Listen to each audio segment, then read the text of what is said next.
This is John Long Silver. Welcome back to my channel. Today we're going to show the results of a few projects.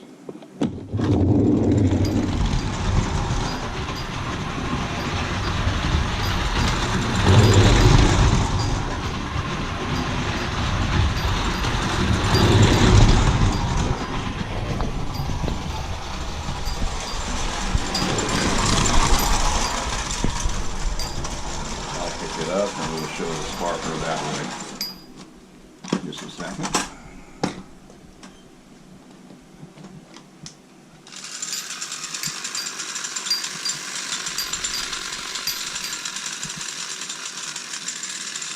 This is my restored Commodore Vanderbilt wind-up. When I received this, it had many coats of brushed on paint which I had to strip off. I painted it with one of these rough type metallic colors. Down here, well, let's move under the light. Down here is the governor that controls the speed on these trains. I had to replace the swing arm for the sparker, and I had to put in a new flint. And I always run out the spring when I'm done running one of these. I don't like to store them with the spring still on. I'm very happy with this.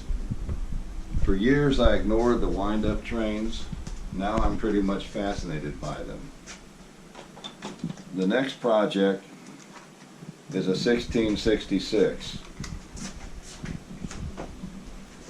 This one smokes great. It was a lot of work to salvage it though. Notice, that is a replacement step. It doesn't even match the step on the other side. On this side, the original step, as you can see, 1, 2 steps. However, I think this looks better. 2, 3, and I don't think most people will even notice. My wife wanted a lamp painted this shade, so okay, I had the paint on hand. I like that color boiler on there. And so that's the repair I had to do on that one. Now over here, down to put it at track level, we're going to run the restored, another restored 1666. This is my Navy train I'm making in honor of my adoptive father, who was a lieutenant and a crew officer in the United States Navy. He was in early naval aviation, starting in the 1930s. He was only one of 2 boys from Erie, Pennsylvania, who was permitted to join the Navy during the Depression at that time in the early 1930s. He served on a PBY Catalina looking for enemy submarines during the Great War. Before that, he was in on the rescue of the USS Macon while serving on the USS Richmond. Now here, replacement step, original step. I use fanciful colors as I imagine a Navy locomotive might have looked. I decided not to use the deep navy blue on this one because I was trying to make it attractive to my 2-year-old grandson. However, here we see what the deep navy blue looks like. These are available, these decals, off of eBay, and I coated them with a clear coat. Now this tender was a challenge. This step was missing, which I replaced. There's the original.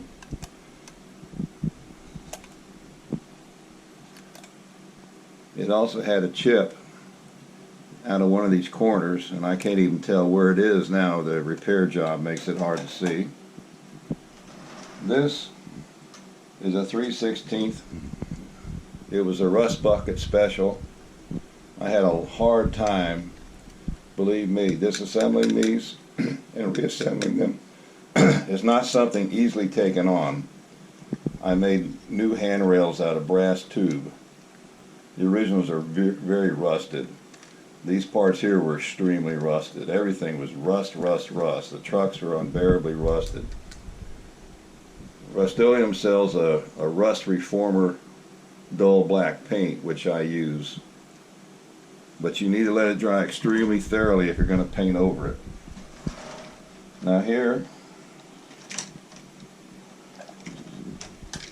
this is my scratch-built Navy helicopter car. I found a bag of Army stuff at Hobby Lobby. I made this because I misplaced the original rotor, but this is the helicopter. It was shiny Army colored or whatever. This was the base of an old rusted 3/16 caboose. I put a new deck on it. These are the brackets that hold down the helicopter. These need to be decal, but I haven't gotten Navy decals yet. And last of all, we have my illuminated caboose, which also needs decals. Here's the primitive contact I made for the light. And I used insulators to put the light inside. As primitive as that contact is, it seems to work great. I want to give a shout out to these three YouTubers. I really enjoy their channels. I find them very inspiring. Ben's Trains, Trains in the Basement, and My World 67. Ben's Trains inspired me to keep working on this Mark's junk and turning it into good stuff. You can actually make a silk purse out of a sow's ear if you're determined enough. So this is John Long Silver signing out. I'll try to show additional projects and more of my layouts at some point in the future. Please subscribe. Thank you.